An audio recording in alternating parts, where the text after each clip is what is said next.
Personat që kanë lagështi në shtëpi duhet ta dëgjojnë këtë, ja sëmundje që shkakton.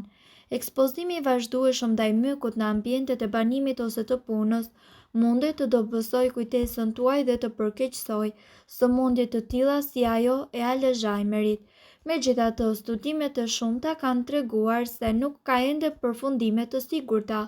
Sindroma e lodhjes kronike ka një lidhje të fortë mes pranisë së baktereve ose mikrobeve dhe ekspozimit ndaj mykut.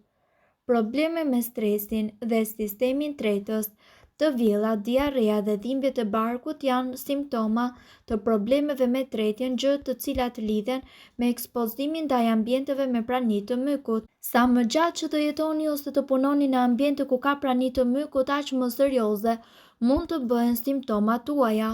Nëse keni prani të mykut në shtëpi, duhet të merrni menjëherë masat paraprake dhe të kuptoni që ekspozimi i vazhdueshëm ndaj tij mund t'ju shkaktojë probleme shëndetësore.